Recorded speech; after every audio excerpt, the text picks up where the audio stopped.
Hello everyone, welcome to my YouTube channel. मैं आपकी host Anju. दोस्तों, हम आ गए हैं इवनिंग टाइम में अपने छत पर और आज मैं आप लोगों को ऐसे ऑर्गेनिक फर्टिलाइज़र के बारे में बताऊंगी जो हमारे पेड़ पौधों के लिए अमृत के समान है और उसके उपयोग से हमारे पौधों में कितनी अच्छी ग्रोथ होती है वो आज आप देखेंगे। और सभी को पता है कि जब हम ऑर्गेनिक सब्जियां लेते हैं अपने गार्डन से तो हमें ऑर्गेनिक चीज़ों का ही यूज करना चाहिए। तो चलिए मेरे साथ और देखते हैं वो कौन सा फर्टिलाइज़र है। दोस्तों, इन गोभी के पौधों में दूंगी। दोस्तों, आप देखकर पहचान ही गए होंगे ये खट्टा मीठा क्या है। बहुत समझदार हैं आप लोग, मुझे पता है, और सभी लोग पहचान गए हैं। ये छाछ है, खट्टी गुड़ है, चाय पत्ती है। तो इन सब को मैंने इस तरह से रात भर भिगा के रख दिया था और बढ़िया 24 घंटे में ये बहुत अच्छा फर्टिलाइज़र बन गया है और इसे आज मैं दूंगी अपने गोभी के पौधों में। तो दोस्तों, हमें ऑर्गेनिक सब्जियों के लिए यही जो खाद है, यही सब चीज़ों का यूज करना होता है। तो हमें कब देना है? जब हमारे जो पॉट की मिट्टी है वो थोड़ी सूखी रहे, ज़्यादा मतलब गीली ना रहे।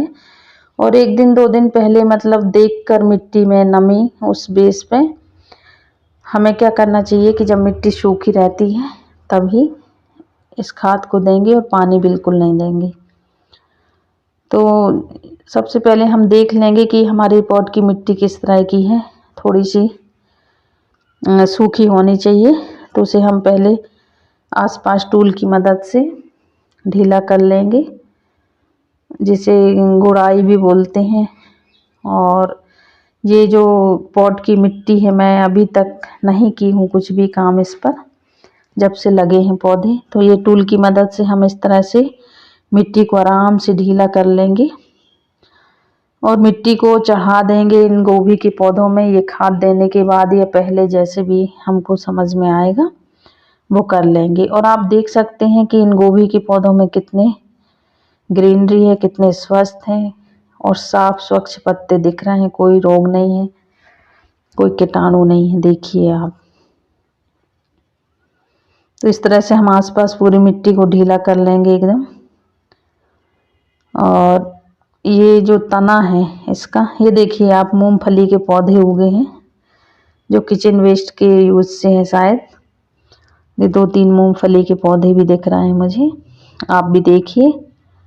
इन्हें मैंने अलग नहीं करूँगी, देखते हैं ये किस तरह से क्या फल बनते हैं इसमें। तो ये पॉट में ही रहेंगे।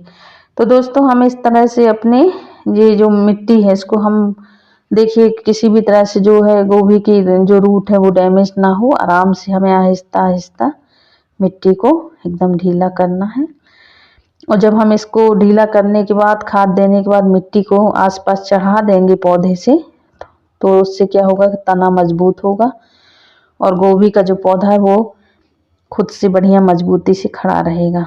ये देखिए, टमाटर के कुछ पौधे भी मैंने इसमें आसपास लगा दी हूँ, क्योंकि ये 48 बाई 12 इंच का पॉट है। तो इसमें कुछ हम अलग से भी लगा सकते हैं, लेकिन कुछ पौधे थे मेरे पास टमाटर के, तो उनको मैंने लगा दी। ये देखिए, इस तरह से हम मिट्टी को चढ़ा देंगे सभी गोभी के पौधों में, ताकि इसका जो तना है मजबूती से खड़ा रहे बढ़िया और पौधा झुकने ना पाए।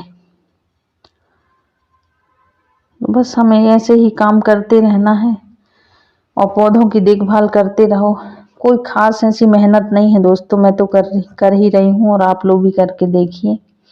बहुत खुशी मिलती है ये सब कामों में। तो जितने भी ये 10 15 20 पौधे हैं, इन सबको मैं इस तरह से काम कर लूँगी इस पर। और मैं अगली सीडलिंग भी तैयार कर ली हूँ, जो कि कुछ टाइम बाद मैं उनको भी आपके साथ शेयर करूँगी। तो पत्ता गोभी और फूल गोभी के कुछ सीड मैंने अभी डाल दिए हैं। तो इस तरह से हमें मतलब, जब हम ये पहले आप देखिए खाद हम ऐसे दे देंगे थोड़ा थोड़ा, और पौधे देखिए आप कितने स्वस्थ हैं। किसी खेत में लगे हुई पौधे की तरह। देखिए एक पॉट में हम किस तरह से तैयार करते हैं, कोई खास ऐसा इसमें है नहीं है कि बहुत ज़्यादा हमने तामझाम किया है। दोस्तों यदि मेरा कंटेंट पसंद आता है तो please like share and subscribe कीजिए, ताकि मेरी नई वीडियो आप तक जल्दी से पहुंच जाएगी और आप देखेंगे कि हमें अपने पौधों को किस तरह से देखभाल करनी होती है। तो वही है कि हम मतलब खेतों जैसी, देखिए खेत में जिस तरह से हम लगाते हैं, मतलब किसान लगाते हैं, वैसे ही पौधे दिख रहे हैं। और क्या चाहिए हमको, बताइए आप। जब इतनी अच्छी चीज़ हमारी टेरेस में मिल रही है, ताज़ी सब्जियां, और कुछ भी नहीं है, आप यकीन मानेंगे, मानना ही पड़ेगा क्योंकि ये सही है, को कुछ भी मिलावट नहीं है। हाँ ये है कि मैं एक दिन पहले इसमें नीम के पत्तों को उबाल कर उसके पानी को मैंने स्प्रे किया है। ये मैं 2 दिन 3 दिन में करती रहती हूँ ताकि कोई भी रोग ना लगे। और शाम के टाइम में जब हल्का सा अंधेला होने लगता है, उस टाइम आकर बैठकर मैं देखती हूँ तो जो इल्लियाँ हैं वो आती हैं, तो उनको मैंने कम से कम 10-15 इल्लियों को मैंने अलग किया है। और चुपके चुपके वो दिन में बढ़िया छुपी रहती हैं मिट्टी में, और शाम के टाइम में बढ़िया पत्तों में आके बैठ जाती हैं। तो जब भी आप इस तरह से पौधे लगाते हैं ना, तो आप आके शाम के टाइम में देखिए। ज़्यादा है तो टार्च से, मोबाइल की टार्च ले लीजिए और उससे देखेंगे तो आपको आराम से ये इल्लियाँ दिख जाएंगी, अच्छी मोटी बड़ी बड़ी, जो कि हमारे पत्तों को डैमेज कर देती हैं। तो बस यही बहुत अच्छा तरीका है कि आप शाम के टाइम में आइए और सभी पौधों को एक बार चेक कर लीजिए और देखिए आप कि किस तरह से ये पकड़ में आ जाती हैं। चोरों की तरह दिन में बढ़िया छुपी रहती हैं और रात में निकलती हैं। चोर तो रात में चोरी करते हैं, पर ये इल्लियों का काम, और सचमुच मानना पड़ेगा ये प्रकृति की रचना कि ईश्वर ने क्या क्या दिमाग दे के रखा है इन जीवों को, मानना पड़ेगा। मैं तो देखकर आश्चर्य में आ गई थी कि वाह है, दिन में तो ये बढ़िया छुपी रहती हैं, पता नहीं चलता है, कहीं नहीं दिखेंगी आपको, लेकिन जैसे ही हल्की सी शाम होती है उस टाइम आके आप देखेंगे तो इस तरह से वो पकड़ जाती हैं। ठीक है दोस्तों, मिलते हैं फिर अगली वीडियो में।